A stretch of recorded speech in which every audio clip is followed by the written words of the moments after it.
Gente, eu quero agora falar um pouquinho de economia, né, para a gente poder ampliar o nosso debate, porque o mercado financeiro dá como certo que o Copom, o grupo ali do Banco Central, eleve a taxa a 14,25% ao ano. Essa taxa foi registrada naqueles tempos de crise do governo de Dilma Rousseff. Vamos conversar com a Valéria Luizetti, que vai trazer as informações para a gente agora. Pode contar, Valéria, bem-vinda. Pois é, boa tarde, Evandro, a todos que nos acompanham. O Comitê de Política Monetária está reunido exatamente neste momento. Daqui a pouco deverá anunciar essa taxa básica de juros Selic. E, ao que tudo indica, ela deverá ir para 14,25%. Até o momento, ela está em 13,25%, ou seja, um aumento de 1 ponto percentual. Se isso se confirmar, assim como você comentou, deverá ser a maior taxa desde registrada em outubro de 2016, quando o então governo de Dilma Rousseff estava aí com grandes problemas, né, numa grande crise. Na época, a taxa foi colocada a 14,25 no fim de julho de 2015 e se manteve então por 1 ano e 3 meses. O Banco Central tem justificado essas altas consecutivas na taxa de juros para que haja o cumprimento da meta de inflação, que é de 3%, com possibilidade de aumento de 1,5% ou de redução de 1,5%. Alguns economistas esperam que já depois dessa reunião, o Banco Central, o Copom, sinalize que a partir da próxima reunião em maio, essa taxa de juros não aumente tanto, visto que alguns setores da economia já têm respondido e desacelerado com relação a esse aumento dessa taxa de juros. Já outros especialistas acreditam que ele deverá deixar a porta aberta aí para evitar se comprometer com o ritmo de ajuste na reta final do ciclo. Segundo a mediana da pesquisa Focus, que é coletada pelo próprio Banco Central, os analistas apostam, Evandro, que a Selic deverá fechar o ano em 15%, ou seja, ainda haverão outros aumentos ao longo desse ano.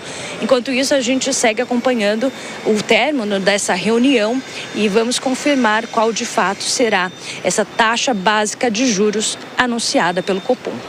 Muito obrigado pelas informações, Valéria. Um ótimo trabalho para você.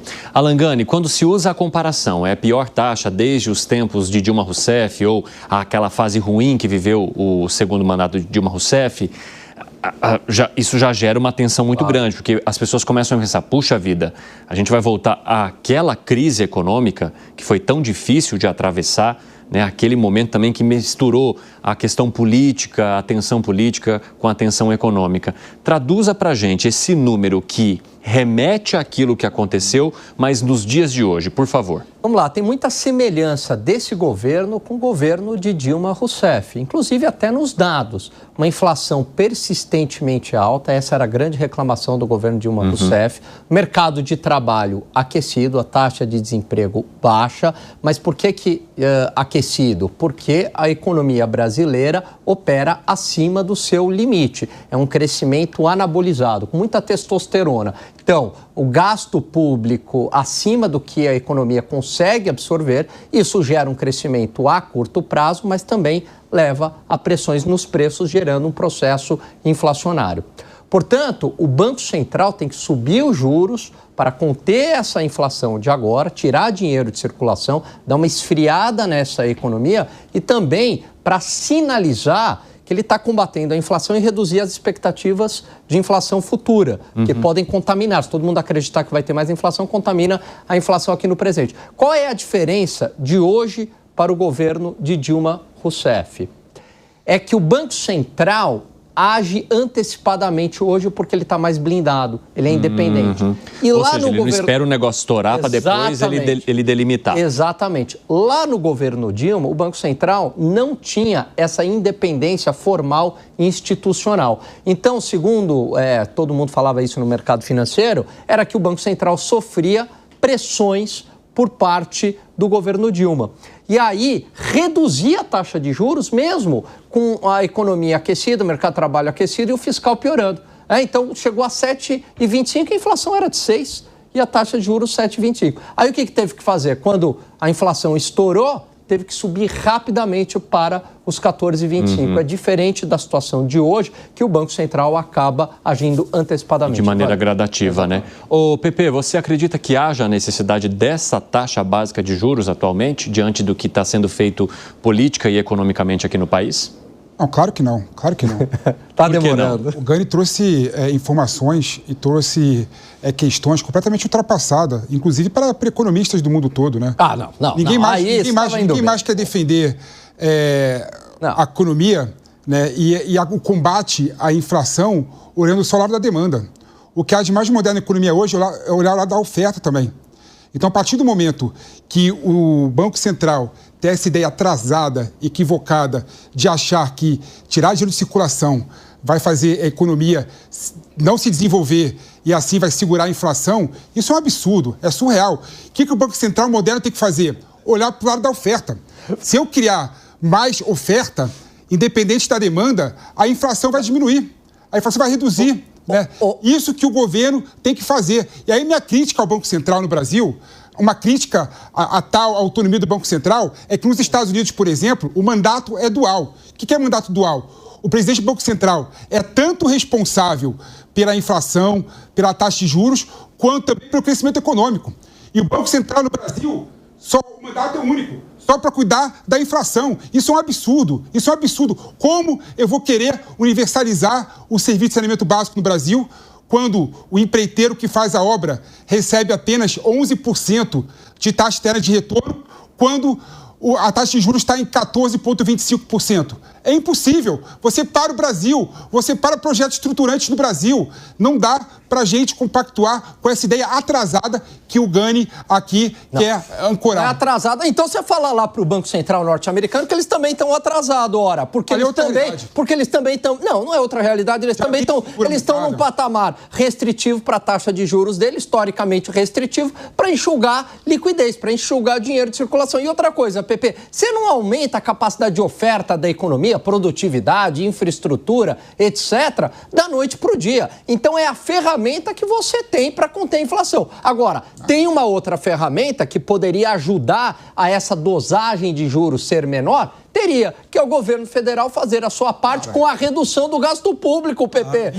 Essa é a fórmula, Engraçado que a fórmula que o Gani coloca, e o secretário está aqui gritando no meu ouvido aqui, funfungando, né? Que será como é que ele gosta de falar? Refufunhando no meu ouvido aqui, completamente atrasado também. A Alemanha, olha só, a Alemanha que é um modelo de fiscal, acabou de divulgar agora que está fazendo um fundo de 500 bilhões de euros para projetos de infraestrutura. Ou seja, o mundo está vendo que para combater a realidade do mundo, Gani, infelizmente, a inflação alta e taxa de juros alta. E a Alemanha está vendo claramente que para combater esse tipo de situação tem que ter mais investimento público. E o Brasil está indo ao contrário. Investimento público é jogar mais dinheiro na economia, Pepe. Qual o problema? O problema é a inflação. Olha só, essa inflação é elevada no mundo. Teve pandemia, não teve? O que os bancos centrais fizeram no mundo todo? Jogaram dinheiro, imprimiram dinheiro a roda, não foi? E o governo também, cheque na mão das pessoas. Não era isso? O que aconteceu? Veio o processo inflacionário. E agora, para desinflar aí, para enxugar essa liquidez, não tem outro jeito. É aumento da taxa de juros. Fala, Zé, fala. Eu fiz recentemente uma pergunta para o ex-presidente do Banco Central, né? Que é uma história das ferramentas, né? Que tipo de caixa de ferramentas que o Banco Central tem que é só juros? Eu desconfio de medidas que se repetem porque há anticorpos. Isso é como o vírus, né? Você cria um anticorpo para o vírus, ele muda para enganar o anticorpo e segue replicando. Então, eu acho que esse sistema de juros altos já chegou a um patamar que não dá mais, não funcionou no governo Dilma e não funcionou agora. É o que o Segré fala sempre aqui, é sobre um patamar que eu não sei se chegou, vai chegar ou está chegando, de vamos dizer, descolar da possibilidade de juros. Pode elevar a juros a 100% que a inflação continua, porque as pessoas encontram maneiras novas de financiamento e mesmo o governo não está tirando a liquidez, está jogando dinheiro através de crédito, através de outras medidas que o governo está tomando na contramão do próprio Banco Central. Então não adianta tentar enxugar o fluxo por parte do Banco Central se está entrando dinheiro na economia, provocando consumo e provocando inflação. Então, eu acho que é preciso pensar em novas medidas. Tenho a impressão que os juros já chegaram a um patamar que não está funcionando. Ô Segré, refunfunhe para todos agora para poder chamar a Yunis também, que vai falar sobre PIB, já. Tá, não, quando o PP Monteiro faz essa menção sobre que tem que trabalhar sobre oferta demanda de muito tempo. E para você trabalhar, para aumentar a oferta, precisa de taxas de juros menores. Ninguém vai investir com uma taxa de juros muito alta. O que não vi o presidente da República reclamar do Banco Central, que está com uma taxa de juros, inclusive vai ficar com uma taxa de juros maior, aqueles 13,75 que ele tanto reclamou daquele rapaz que não entendia nada, se referindo a Roberto Campos Neto. O governo está fazendo exatamente a mesma questão que foi feita no governo Dilma Rousseff. Exatamente igual. Quando a gente compara uma situação com a outra, concordo com o Gani, a autonomia do Banco Central naquele momento não existia, era canetada pura e agora não. E é bom, inclusive, que esteja o Gabriel Galípolo como presidente para mostrar que não é uma questão teimosa do Roberto Campos Neto, é uma questão técnica e ele vai cumprir. Eu estou ansioso para ver o que vem na ata, para ver se a gente vai ter que esperar mais aumentos ou como vai ficar no futuro. Eu quero trazer um pouco mais de elementos para o nosso debate, falar um pouquinho de estimativa da inflação, que deve ficar acima da meta em 4,9% em 2025 e o PIB houve a manutenção ali de 2,3% da estimativa. Camila Yunis é quem vai trazer todos os detalhes para a gente agora. Conta aí, Camila, para depois eu colocar aqui no nosso debate. Oi, Evandro, boa tarde para você, boa tarde a todos que nos acompanham aqui no 3 em 1. Pois é, Evandro, o Ministério da Fazenda, por meio da Secretaria de Política Econômica, divulgou essas projeções com relação ao cenário brasileiro. Então, a gente tem a estabilidade do Produto Interno Bruto brasileiro ficando em 2,3%. Em contrapartida, esse PIB para 2026, ele deve ter um pequeno recuo, passando de 2,6% para 2,5%. E aí, o Ministério da Fazenda diz que a projeção é de uma desaceleração desse PIB para o segundo semestre, que pode ter aí uma estabilidade do Produto Interno Bruto. Você mencionou a inflação, Evandro, também teve esse reajuste que passando de 4% para 8%, de 4,8% para 4,9%. Teve ajuste também no Índice Nacional de Preços ao Consumidor, que ficou em 4,8%, mas a projeção anterior era de 3,4%. Essas projeções, Evandro, elas são maiores aí do que as projeções que foram divulgadas no Boletim Focus do Banco Central. E aí o Ministério da Fazenda, ele dá uma explicação para esse cenário que a gente tem atualmente aqui no Brasil e fala muito do cenário internacional, de como o mercado exterior tem pressionado aqui o Brasil. E cita principalmente a questão dos Estados Unidos, as políticas que estão sendo adotadas pelo presidente norte-americano Donald Trump. O republicano tem taxado, falou-se muito sobre essa taxação de outros produtos, das importações. Também fala sobre uma política mais restritiva de imigração, cortes aí de funcionários. Então, o Ministério da Fazenda fala muito sobre todas essas políticas que estão sendo adotadas pelos Estados Unidos pressionarem a inflação aqui no Brasil. Isso é o que diz o Ministério da Fazenda, mas o fato é que o brasileiro tem sentido essa pressão no bolso, Evandro. Muito obrigado pelas informações, Camila Yunis, um ótimo trabalho para você. Tá aí uma preocupação, Uma previsão de inflação acima da meta, 4,9%. Como é que você avalia, Segré? 4,9 está por cima dos 4,5 que deveria ser, supondo o que viria depois da meta. A meta é 3, com uma variabilidade 1,5 para baixo, 1,5 para cima. Então está acima do limite do teto maior, da meta. do teto. Aí, se o governo quiser resolver na modalidade PT, se juntaria o Conselho Monetário Nacional, eleva a meta e resolve o problema. Eu acho que o crescimento econômico vai ser menor do que está previsto e o que Maria Trindade mencionava, que eu faço muita insistência com isso, se denomina dominância fiscal, que quando o poder do Banco Central, através de política monetária restritiva, não é suficiente para conter a inflação. E aí não tem taxa de juros que suporte um crescimento inflacionário. Esse é o risco. Para evitar isso, o governo tem que diminuir o gasto público, o que não está na pauta do governo claramente. Ô Felipe Monteiro, você acha que tem motivo para a gente se preocupar com essa estimativa de 4,9? Assim, você bem sabe para você, eu acho que sim. O que eu falo, estou falando aqui defendendo, o governo não está fazendo, né? Eu estou contra a direita, contra o Gani, contra o Cine, contra todo mundo aqui. Contra o Cine? Contra todo mundo aqui, inclusive contra a base governista. O que eu fiz para você contra mim? O Evandro é âncora, cara. Não, desculpa, Cine, não era você, não. Mas você me olha com olhar de reprovação as coisas que eu falo. Que as pessoas não veem, mas você fica olhando com olhar de reprovação para mim. Eu? Agora sim. Olhando com olhar de reprovação. Não, isso porque ele tá olhando para frente, a câmera dele tá ali. Como é que ele consegue manter o olhar ali e ver como é que eu tô olhando para ele? Na tela. Vá, Pepe, fale. Tô brincando. Não, o problema do Brasil não é a inflação. Até porque a inflação está perto da meta alta, né, que é 4,5%. Não é inflação. O problema, vou acabar. O problema do Brasil é que a inflação não retrata a realidade do brasileiro. Quando o brasileiro vai no mercado, ele não vê a inflação em 4,9%. Lógico que não. A 20%. Isso, então, porque o preço, e não é o problema o preço dos alimentos, o preço dos alimentos está cada vez maior. Lógico. Como que o governo tem que combater isso? Mas isso se chama inflação, Pepe. Isso é inflação. Mas, Pepe, não é só inflação de alimentos, não. Inflação de serviços é muito alta. Todo mundo só fala da inflação de alimentos, esquece a de serviços, e que está ligada a essa forma do excesso de gasto que pressiona a demanda acima da oferta. Mas tem nada a ver com gasto. Se o governo, que tem. Se o governo crescimento investir, anabolizado, cheio de testosterona. Eu volto a repetir, qual que é a fórmula do PIB? O quanto que a família gasta. 63%. As famílias estão endividadas. O Gani perdeu quanto as empresas investem, as empresas estão em recuperação judicial, não estão investindo nada. Tá. Investimento público 18%. E balança comercial. 2%. Qual que é a única forma de crescer no Brasil nesse contexto? Só investimento público. Só investimento público. Não, as famílias não gastam, as famílias não gastam.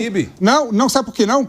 Porque você pode fazer uma política econômica direcionada para oferta. Se o Brasil, por exemplo, um do problema do Brasil, sabe qual é o problema do Brasil? Cine, Gani e Segré e Trindade, sabe qual é o problema do Brasil? Que nós temos um grande contingente de áreas improdutivas. Nós temos que voltar, temos que recuperar as pastagens degradadas. Pepe, recuperando as pastagens degradadas, vão produzir mais alimento. Que tal? Produzir mais alimento, o preço do alimento cai. Que tal reduzir o gasto público, cai a taxa de juros, cai o dólar, e esse investimento que você está falando, ele vem de fora ou ele vem do setor privado. O Estado se mostrou ao longo da história que ele é ineficiente em fazer investimentos. Como setor privado, Gani? Porque quando o Estado se mete a fazer investimento, abre espaço para corrupção, né? A gestão é ruim. Não tem, né? Qual país do mundo não investe, meu? Que foi, Zé? Não tem. Olha, é o seguinte, sobre esse debate do Estado fazer investimento, já foi importante no momento. Eu sempre lembro disso, e não é uma ideia minha, né? Eu li sobre isso, que houve um momento em que precisou mesmo do capital do Estado. Se não fosse o Estado, nós não teríamos grandes empresas como o Minas, Rede Ferroviária Federal, Petrobras, Correios e outras grandes empresas, algumas privatizadas, né? Telebrás e outras, né? Então, houve ali o investimento do Estado, sim, foi importante. O Estado tem que sair porque o mercado está tomando conta. E o Estado não tem mais, mesmo que se quisesse. Se o Lula falasse como Juscelino falou, vamos fazer 50 anos em 5 anos, vamos jogar dinheiro. Aonde que está esse dinheiro? Ninguém tem, o Estado não tem esse dinheiro. E é tanto isso que o PAC, pega o PAC, que é um plano de desenvolvimento, está lá, qual é o maior nível de investimento privado. No próprio PAC, que é um programa do governo. Então, fechado essa possibilidade. O governo, o Estado, não tem esse dinheiro. Por outro lado, o Estado está, como diz o Segré, numa necessidade urgente de cortar gastos. E eu acrescento, para ficar mais honesto intelectualmente, não é culpa desse governo. O próximo terão dificuldades se não houver uma mudança estrutural, porque o Estado está estrangulado.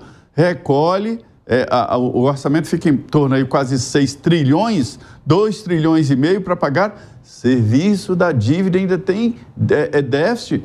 2 trilhões e 400 bilhões para pagar o serviço da dívida, 2 trilhões para pagar previdência e folha salarial, quer dizer, acabou o dinheiro. Aonde vai ter? E aí já não é mais nem decisão ideológica, é que não tem dinheiro. Então, assim, o apelo seria para mudar o tamanho do Estado. E a sugestão que a gente escuta lá de pessoas que pensam sério futuro é de fazer uma mudança longe dos governos. Tipo, vamos fazer uma mudança para valer daqui a 10 anos, que ninguém sabe quem será o presidente da República. E ninguém topa encarar isso aí, fazer uma reforma do Estado. Ô Zé, eu quero até aproveitar que você está falando sobre dívida, que eu tenho os números para mostrar aqui para vocês. Mas antes, Gustavo Segre quer falar? 5h50. Pessoal da rádio, aquele último intervalo aqui do nosso 3 em 1, já espero vocês.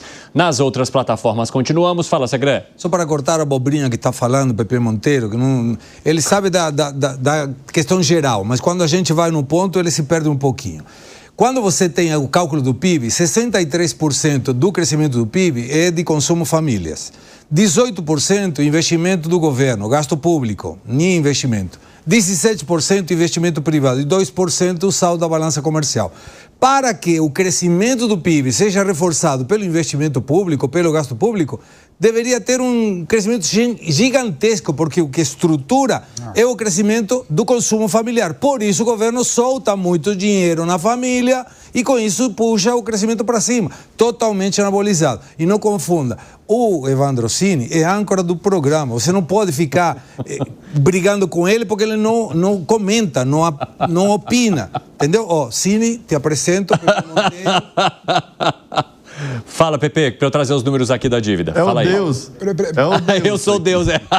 Boa, Zé, gostei. Brevemente, Cine, o Segre não entendeu o que eu coloquei. Eu coloquei que as variáveis do cálculo do PIB estão paradas. Né? A família não consegue gastar mais, porque as famílias estão endividadas no Brasil. 80% das pessoas estão no Serasa SPC, não conseguem comprar, não conseguem gastar. As empresas estão no maior índice de recuperação judicial e falência, ou seja, não conseguem investir mais. Então, a única variável que consegue mudar no cálculo é investimento público. Se você quiser ter crescimento econômico, tem que ter investimento público nesse contexto. E só um ponto para terminar, Zé, eu não conheço um país do mundo que cresceu, que se desenvolveu somente com investimento privado. Pelo contrário, todas as experimentações, todas as experiências, inclusive a Alemanha agora fez um fundo de 500 bilhões de euros. Mas tem investimentos públicos, tem investimentos privados no Brasil, é o que está sustentando a economia. O governo, dá uma olhada no orçamento, não tem verba de investimento. O investimento, que é aquela verba discricionária do orçamento, que era 110 bilhões, está estrangulada pelas emendas parlamentares e pronto, acabou o dinheiro. E eu concordo com você que seria o chamado gasto bom do governo em investimentos, em infraestrutura, construir vias de acesso, construir coisas boas para alavancar o desenvolvimento real, dar possibilidade para a iniciativa trabalhar. Esse seria um investimento bom. O governo, o Estado, não tem dinheiro, não é porque o presidente Lula, qualquer um que entre, não tem dinheiro para fazer este investimento bom. Por isso que eu critico as emendas parlamentares. Elas pulverizam o orçamento para fazer praça não sei o quê, rua sei lá o quê, uma fonte luminosa no município e fica sem a possibilidade de construção de uma grande obra, né, de um grande projeto nacional que é o chamado gasto bom, que é alavancar o desenvolvimento através da infraestrutura. Isso não está acontecendo e não vai acontecer, qualquer que seja o presidente, porque não tem dinheiro. Ô Gani, só antes de você comentar, eu quero aproveitar só que a rádio está de volta para a gente trazer também os números do gasto com os juros da dívida, no caso do governo federal. Quando a gente olha para o setor público consolidado, ou seja, a União, estados e municípios e algumas estatais, esse conglomerado aí já pagou 12,6 trilhões em juros da dívida nos últimos 24 anos. Mas quando a gente olha para os gastos anuais com os juros da dívida, percebe então que a gente teve em Fernando Henrique 432, esse número foi se mantendo na casa dos 400 milhões ali até o governo Lula em 2010, aí sobe bastante nesse período aqui entre Dilma e Temer. Volta a diminuir no governo Bolsonaro, no primeiro ano de Lula sobe novamente e chega aqui, a um recorde quando a gente olha nesses números no governo Lula, chegando então a 988 bilhões, tá pessoal? Falei milhões não, ali são todos bilhões, mas aqui esse pagamento com juros da dívida, aí falo o pagamento anual, chega a quase 1 trilhão de reais. E quando a gente olha para os últimos 24 anos, 12 trilhões. Então, a partir dessa comparação, a gente consegue entender o quanto os juros da dívida vão prejudicando também prováveis investimentos que o governo poderia fazer. Fala, Pepe, o que foi? Não, quero ouvir o Gani falando. Fala, Gani, vamos lá. Não, é a fórmula que o PP defende. o aumento do Estado, o Estado como indutor do crescimento econômico, via subsídio, via crédito subsidiado, via obra pública, só que aí o Estado tem que se endividar, porque como o Zé bem colocou, não tem dinheiro. Só que é uma coisa, né? Esses juros da dívida, eles são impactados pela taxa Selic, não são? Sim, só que o que acontece? Esse Estado muito endividado, ele gera inflação, ele eleva também o prêmio pelo risco, a taxa Selic acaba subindo, a taxa dos títulos públicos, de uma maneira geral, sobem, mas qual é a raiz do problema? É o Estado gigantesco, é o Estado gastador. E aí, não dá para falar em investimento privado nessa situação. Fala, Pepe, o que foi? Não é moderno que o Gani fala mais uma vez, né? Não, é o que está nos principais manuais de economia das principais universidades do mundo. Agora, o moderno é o heterodoxo que se você defende. Não tem relação direta, em muitos casos, a questão da taxa de juros com a questão do endividamento do Estado. Tanto é que o Japão, por exemplo, é o país mais endividado do mundo e tem taxa de juros negativa, né? Isso você não fala, você esconde, Gani, da audiência, né? Então, nós temos que ter uma posição muito mais proativa para combater essa situação. Quando você aumenta a taxa Selic em 14,25%, o resultado é isso aí. Você tem mais endividamento público. Não só para o investimento direto, mas para o problema da taxa de juros também. Não quer dizer que a economia japonesa, a economia americana, com o superendividamento, isso não tem problemas lá, que tanto é que discutem ajustes fiscais. Só que para a realidade brasileira, o tamanho do nosso endividamento em relação ao PIB é muito pior do que, por exemplo, Estados Unidos e Japão, embora vai seja chegar a 80%. Mas, senhores, tem uma questão interessante, né? Porque agora há pouco a gente estava falando da situação relacionada à taxa Selic no governo Dilma e de se parecer muito com o momento atual. Ou seja, esse número aqui de 845 bilhões e 988 bilhões também seriam referentes a essa questão, ou seja, dois momentos em que a taxa básica de juros subiu demais e, consequentemente, o gasto com os juros da dívida também subiu, ô Gustavo Segré? E salvo que o Banco Central utilize reservas internacionais para baixar a dívida pública, esse valor vai superar o trilhão, considerando que cada ponto de aumento da taxa Selic aumenta entre 50 e 80 bilhões o pagamento da dívida e juros. Então, o governo tem que baixar gasto. Como não entende, vai pagar mais de 1 trilhão aí de dívida tranquilo. Ô Zé, eu tenho 30 segundos. Quer arrematar algo? Sim, é muito importante que esse debate sobre redução de gastos públicos é recorrente. Essa semana eu conversei com parlamentares, inclusive da Frente Parlamentar da Agricultura, que fala sobre isso, né? Que é um erro ficar gastando, mas é que eu não vejo como. Isso é uma honestidade intelectual de dizer, se o governo quiser, não tem como, não tem ferramentas para cortar gastos de juros, não tem de dívida pública, não tem como cortar folha salarial, nem despesas permanentes do governo. Quer dizer, é essa a dificuldade, não adianta.